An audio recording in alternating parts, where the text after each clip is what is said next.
Bismillahirrahmanirrahim. Assalamu alaykum, hörmətli görürmənlər. Həftəlik mühim xəbərlər proqramımızı görüşünüzlə qarşı alırıq. Mən Abdullah Yalqın. Qadirli görürmənlərimiz, bugün 2025-ci ilin 30 mart yekşənbə. Hər yekşənbə günü ətdigəndə bir həftə cərəyanında vətənimiz Şərq Türkistan və dünya gün tərtibindəki ən mühim xəbərlərini qısqa analiz qan şəkildə huzuruna sunub gələtimiz.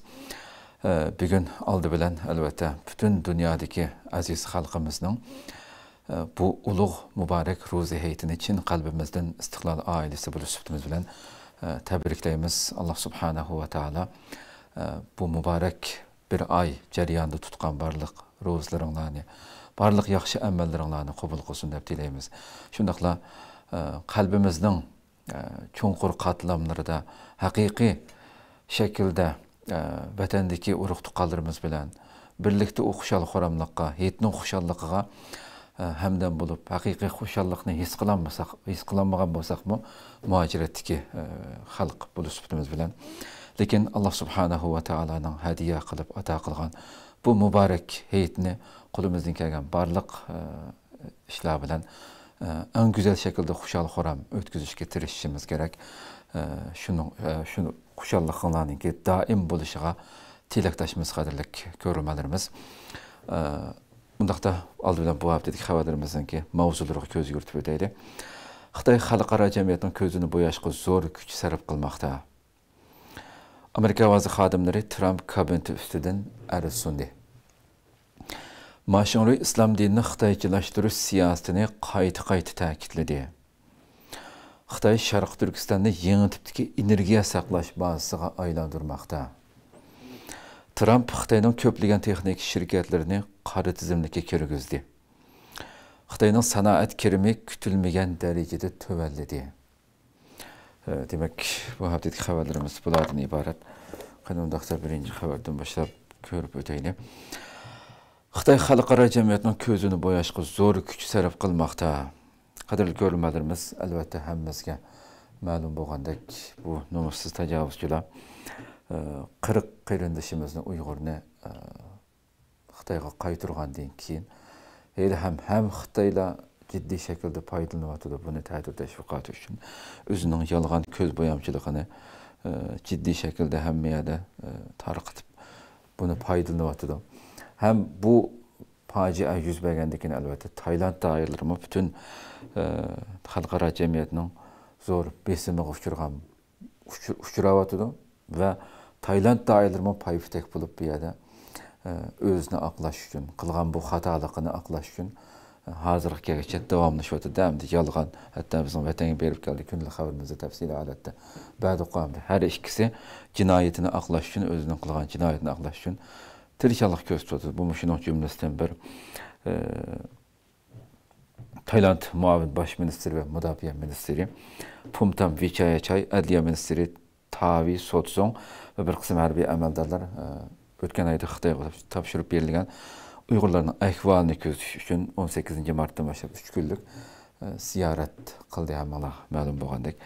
Bunu Xitay təcavüzçüləri biz ötən həftəlik xəbərimizdə biraz toxtalğandıq. Maşınlının ki bu heyət bilən Tayland ömük bilən görüşkəndəki qılğan numussuz sözləri özünün saxta təşviqatını bazarıq sürüş üçün nemələr digərləkini bu xəbərdən görüb alayımız.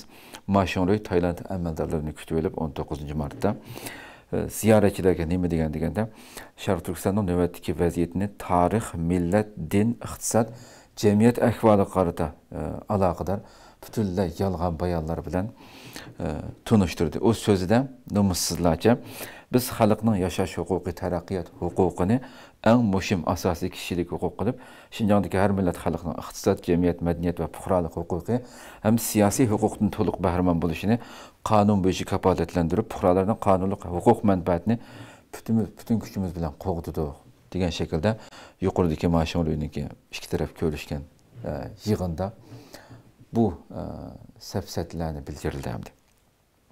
O yana Şərq Türkistan'da irqi qırğınçılıq, məcburi əmgəki seliş qatarlıqlarının mövcud əməsliki Amerika qatarlıq Qərb əllərinin pitini iğvat oqub, Xitayının tərəqqiyatını tosuşqa urunğanlığını bu görüşdə Tayland dairələrə bu haqda söz qıldı.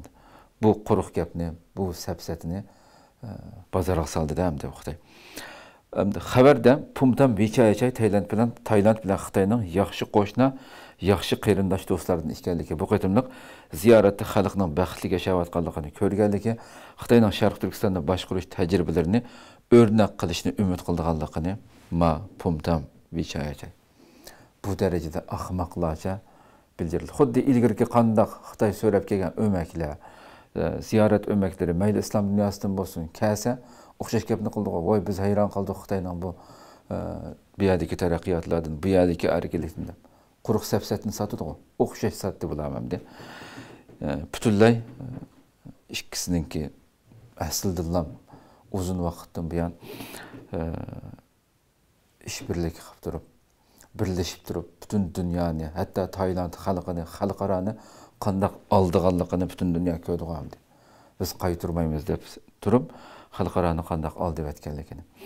Albatta bu nurg'un ayblashlar yuqorida xabarning beshi degandek, Tayland doiralariga boshdan tortib, hattoki Taylandning o'zininki parlamentdagi boshqa partiyalarni uqmaydigan darajada maxfiy elib bo'lgan bu ishni. Tayland parlamenti a'zosi hukumatni Uyg'urlarni Xitoyga qaytarganlik uchun Tayland parlamentida bu 24 mart Tayland parlamentida elib berilgan munozarada qattiq aybladi. Bu so'zlar masalan Taylandning Adil partiyasining a'zosi Kannavi Subsiong 24 martda qilgan so'zda. Chunki hozirgacha hatto xalqaro jazoga uchradi. Amerika masalan butun hozirgi mavjud amaldorlar bu jinoyatga qatnashgan va ilgirki amaldorlardan tortib hammasini bu Uyg'urlarni qaytarishga qo'li bor hammasini viz cheklamas qo'ydi. Va boshqa nurg'un iqtisodiy ziyonga uchraydiganligini masalan Adil partiyasiningki a'zosi bu so'z qilib nimada 40 Uyg'urni Xitoyga majburiy qaytarib berganligini va allburun elib bo'lgan qarorni matbuot va jamoatlardan yushirganligini qattiq aybladi. Ya bu darajada sen bu hem özümüzün xalqini hem dünyani aldamsan deb. Tayland Dünya Xabarlar to'rining 25 martdagi xabardimi? Mushu Kannavi bu meclis söz qilgan Kannavi Taylandning bu qaytirish qarorining davlatni cho'ng tanqislikda qo'yganligi, boshqa davlatlarning mushu ishdan foydalanib Taylandga savdo va tamojni bejini o'z ichiga olgan har xil besimlarni ishiltirganligini o'ttirg'a qo'ydi. Hatto ayol bosh minister Xi Jinping bilan ko'rishib kelgan. U so'zida yana bosh minister Pitong Tarin hukumatining bu ishni bartaraf qilish jarayonining bir kino qilib ishlanishga arziydiganligini, bosh minister, adliya, mudofaa va tashqi ishlar ministrlarining bosh rol elishi hamda kinoga 73 kunlik yolg'onchilik deb ism qo'yish kerakligini so'zladi. Shu darajada. Haqiqatan ishlasa kino ishlasa, kino bo'ladigan darajada hamda. Yani 73 gün boyunca butunlay Taylandning mishadagi Uyg'ur faoliyatchilarining konsulxonasi bo'lgan ziyoratlarga qarab boqaylik. Biz o'z vaqtida berdik-ku. Bevosita tashqi ishlar ministrlarining so'zini yetkazdi hattoki Turkiyadagi jamiyat mas'ullariga. Voy, biz undaq bizning kun tartibimizda undaq masala yo'q, bizning qaytarish masalasi yo'q deb hatto mudofaa ministrimi Vichayachay, Pumtam Vichayachay. Shumi undan nas yo'q deblamay beziribli turganmidi. Shu darajada aldamchilikda hamda Kannavi yana muavin tashqi ishlar ministri Pumtam Vichayachayning Uyg'urlarni qaytarish qarori elinib bo'lganligini bilib turibmi, yana axborot va tashkilotlarga Tayland hukumatining taraf tutmaydiganligida biz taraf tutmaymiz u dedi hamda. Yolg'on so'zlarni qilganligini ayblab, siz nurg'un qatim taraf tutib kelganligingizni bilamiz, ammo bu qatim siz xato tarafni tanladingiz deb ma Pumtam Vichayachayni qattiq aybladi hamda so'zdi. Demek bu yığında yana Adliya Ministri bu qatim Sharq Turkistonga borgan, ziyoratga borgan Adliya Ministrimi bu ayblashlarni oldida so'z qilib, o'zini aqlab, voy biz shundaq, ya'ni Adliya Ministrining qilgan so'zimi tabiiy so'tsong so'z qilib, va biz davlatimizga qonunsiz kirdi, Xitoyga qaytishni o'zlari talab qildi deb Uyg'urlar uchun. Yana ashundaq bezirib yolg'on gapni majlisda ularning qo'lda hech qanday panoh talab qilgan paket bo'lmaganlik uchun davlatning manfaatini ko'zlab biz yo'lladik. U bu deb o'zini aqlashga tirishdi. Demak, bu darajada ham Xitoy ham har ikkilisi Uyg'urlarni vatanga qaytirib ketgan nomussiz Xitoy tajovuzchilari ularni axborotlarni chiqarib, hatto uyda rohat yashayapti deb nomussizlarcha uni bozorga soladi. Ma'lum bo'lsa o'zining qilgan jinoyatini aqlash uchun bu shaklda ko'z boyamchilik qilishga davom qilyapti. Xo'sh, qani ikkinchi xabarimizga kelsak, Amerika ovozi xodimlari Trump kabineti ustidan ariz sundi. Qadrli ko'ruvchilarimiz, albatta bu Amerika ovozi Erkin Asiya radiosi degandek bu organlarning, axborot organlarining taqilishi hali ham qo'l-qo'li qo'zg'ab noroziliklar davom qilyapti. Olti muxbiri bu qatim Trump kabinetining, Amerika ovozining olti muxbiri Trump kabinetining Amerika xarajat ajratgan organni taqaganligini qonunsiz va asosiy qonunga xilof deb ariz sundi. NPR'ning xabar qilishicha, Amerika ovozi muxbirlari 21 mart Trump kabineti va Amerika yer shari media agentligining mas'uli Kari Lake ustidan ariz sunib, bu qilmishning fikr erkinligi huquqini dafsanda qilganlik va Amerika parlamentining federatsiya moliya huquqiga bo'lgan kontrolligini tartib olganlik bo'lganligini ilgari surgan. Asosli da'vogarlar Amerika ovozining bir qism mas'ullari va muxbirlarini, shundaqli yer shari media agentligining bir xodimini o'z ichiga oldi ekan hamda ariz sunganlar. Amerika ovozi o'tgan hafta 900 dan ortiq muqim xizmatchisi bo'lgan muqim xizmatchisini, Amerika ovozining 900 dan ortiq muqim xizmatchisini muddatsiz dam olishga qo'yib bergan bo'lib, 550 to'xtamli xizmatchini ishdan bo'shatgan. Buni biz kunlik xabarimizdan ba'zi qilyapti. Amerika yer shari media agentligining ko'p qism xodimlari muddatsiz dam olishga qo'yib berilgan. Ma'lum bo'lishicha, Amerika ovozining ilgari albatta buni tafsiliy huzuringizga sundiq. Erkin Yevropa radiosi, Erkin Asiya radiosining xabarlaridan ba'zi qanday taqalganligi haqida yer shari media agentligining mas'uli Kari Lake va Trump kabineti ustidan ariz sungan. Undan boshqa 27 mart Erkin Asiya radiosi Amerika hukumati ustidan bu haqda ariz sungan. Demak, bu shaklda davom qilyapti hamda aldığımız günlərdə nədir, nəyə bardı bu işlər, əlbəttə bunu görürüz. Xoş, Maşinuri İslam dinini Xitaycılaşdırış siyasətini qayta təkidlədi. Numussiz Maşinuri. Hər daim hayran qaldıqmı? Yox. Əlbəttə bu təcavüzçü numussizlər özünün vəzifəsini ada qıldı əlbəttə. Bunun oxşay bütün insan oylab, şeytanmı oylayamaydıgan hər xil pəskəşlikni, numussizlikni kunda o'ylab chiqish kerak hamda. Bu dunyoda bu vazifasini ado qilmasa olmaydi. Biz uningga qarata ish qilamiz albatta. Atalmish Uyg'ur Abnurayliq partiya komitetining sekretari Mashinuri numussizlarcha bu xalqdan hatto ro'znimi tutqul qo'ymagan numussiz tajovuzchilar e'tiqos qilganda atalmish Islom dini instituti bilan islom jamiyatini ziyorat qilishi diqqat qo'zg'aydigan bir masala. Qarab boqaylik. Yana ham xalqarani aldash, xuddi bu yerda qaranglar. Biz diniy tarbiyani shu Uyg'ur xalqiga imomlarni yetishtiryapmiz. Menda erkin bo'lamidi deb ham ta'tir tashviqot uchun ishlatadi.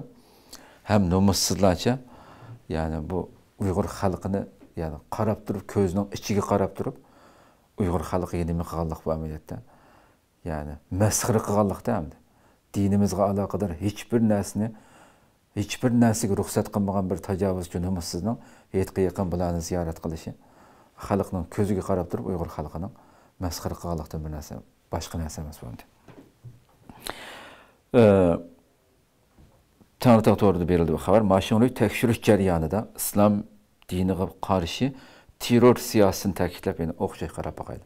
Müşan ziyaret qilib yana dinni xitoychilashtirish yo'nalishida qat'iy tavranmay chong turib, Şinjan'da islom dinini sotsializm jamiyatiga uyg'unlashga faol yetaklash kerak.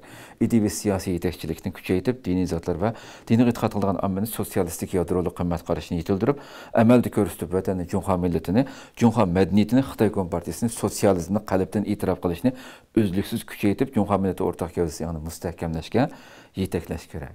Hey, numussiz Xitoylar.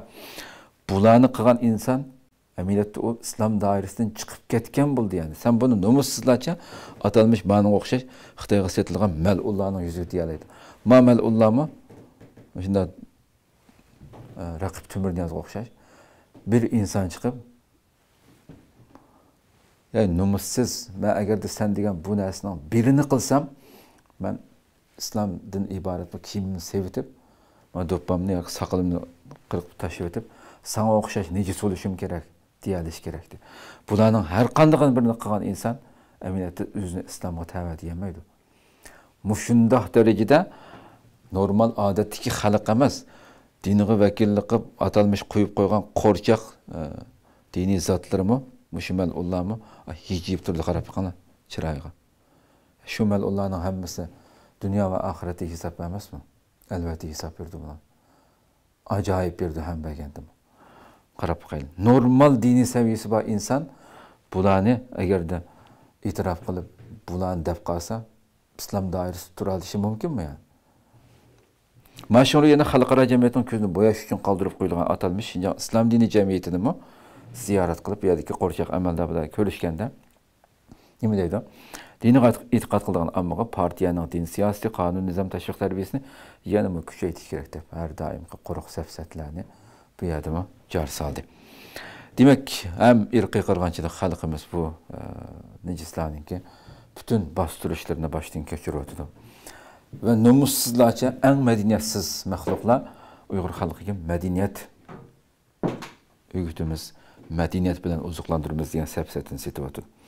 Muşundaq bütünley hem Uyghurlar hem bu yerdeki Qazaq, Qırğız, başqa xalqlar muşundaq dəfsəndə qılınıb izliyordu. Dünya sükutda, uya bir yerden çıkıb atqan avazı nəhayət aciz. İslam dünyası bolsa uyquda g'arq, uyqusiga g'arq bo'lib ketgan holatda. Mushu tajovuzchilarning, mushu numussizlarning mushu gapini bir qatim tarjima qildirib, hatto tarjima qilganlar bor, biz qilyapmiz arabcha, har xil tillarni beryapmiz.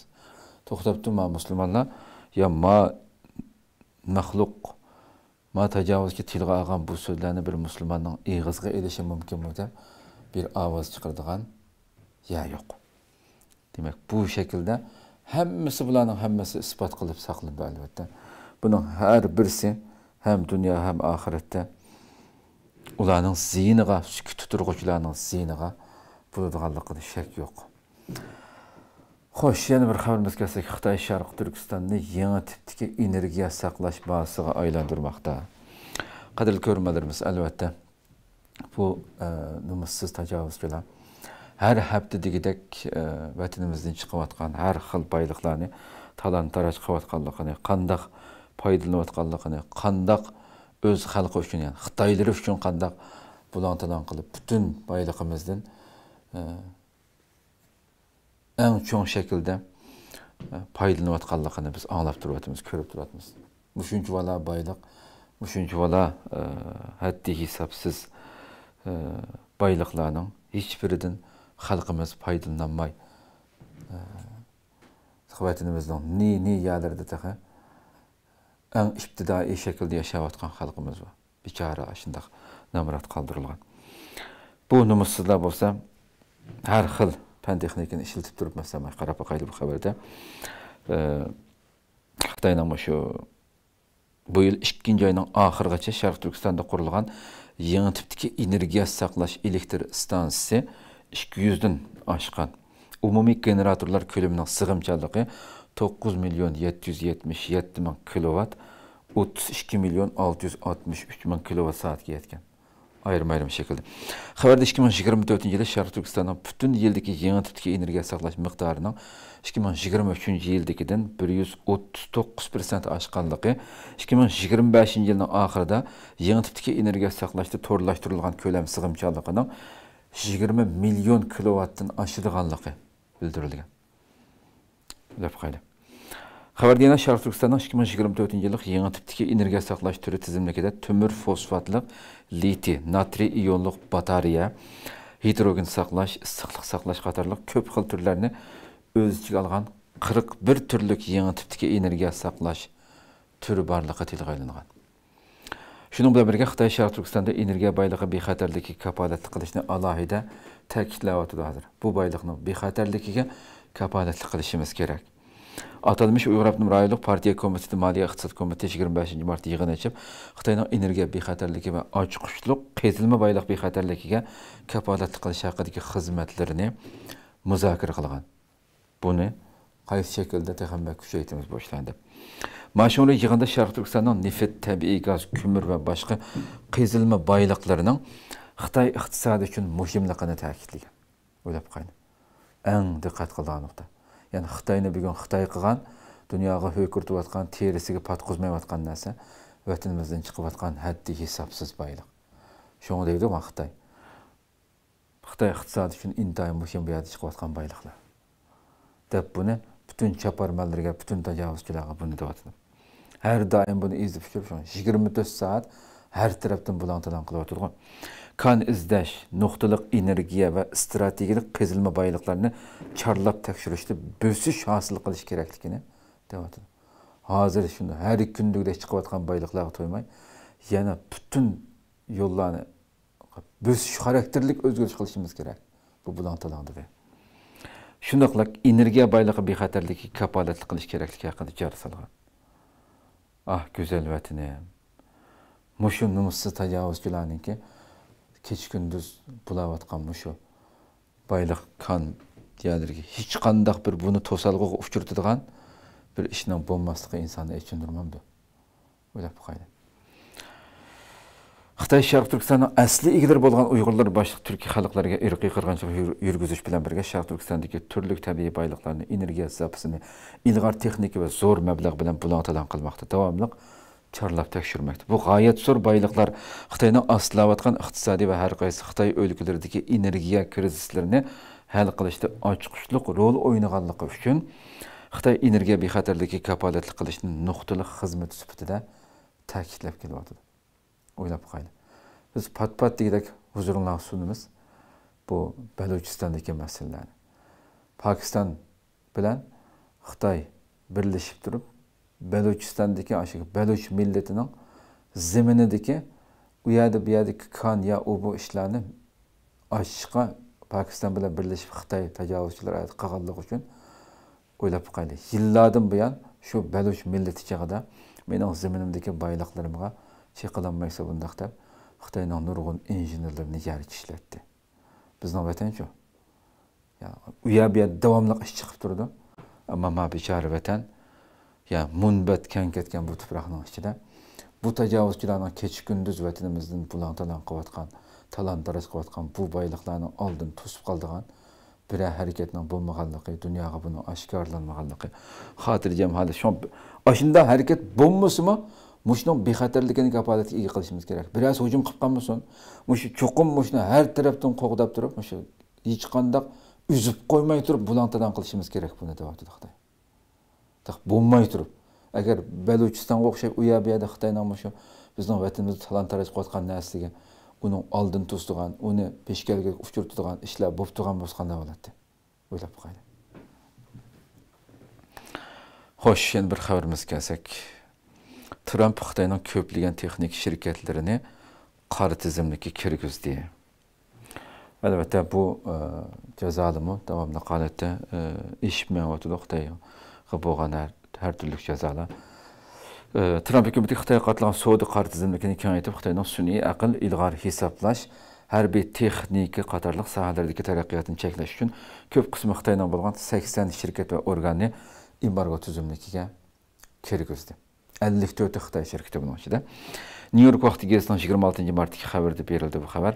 Trump hukumatining bu tadbiri asosli Xitoy shirkatlariga qaratilgan bo'lib, Nvidia, Intel va AMD shirkatlaridan Amerikaning o'zlaklarini setib olgan cho'ng shirkatlarga zarb berishni maqsad qilgan. Tizimdagi yangi qo'shilgan shirkatlardan Ningchang uchur sanoat shirkati New York vaqti gazetining 2024-yilda ijro qilgan tekshirishning diqqat nuqtasi bo'lgan shirkatgan bu tizimdagi shirkatning biri. Ningchang shirkati Xitoydagi sun'iy aql uchun ishlatiladigan kompyuter mulozimatlar ishlab chiqaruvchilarning eng cho'nglaridan biri bo'lib, bu shirkat Shuguang shirkatining bir to'p sobiq yuqori darajali boshqaruvchilar tomonidan qurilgan shirkatgan. Shuguang shirkati bo'lsa Xitoy armiyasini ilg'or hisoblash texnikasi bilan ta'minlab kelgan hamda Xitoyning Sharq Turkistondagi Uyg'urlarni nazorat qilish uchun ishlatilgan sistemasini qurib chiqqan bir numussiz shirkat hamda. Demak, bularmi jazoga kirgizildi qora tizimga. 2019-yilda Amerika davlat bexatarlik andisi sababli Shuguang shirkatini eksport cheklash tizimligiga kirgizgan. Erishilgan xotirlarga qaraganda Shuguang va Ningchang shirkatlari Xitoy Fanlar akademiyasiga chetishlik ekan. Xitoy Fanlar akademiyasi o'zak texnikasini taraqqiy qildirish tadqiqoti bilan shug'ullanadigan cho'ng tadqiqot organi bo'lib, Amerika hukumati davlat bexatarligi sababidan uning ba'zi xizmatchilariga jazo yurgizgan. Ningchang shirkati ilgari davlat mudofaa tajribaxonasi bor universitetlarga armiya bilan hamkorlashgan to'g'ri bexatarlik shirkatlariga mulozimatini setib bergan bir shirkatga.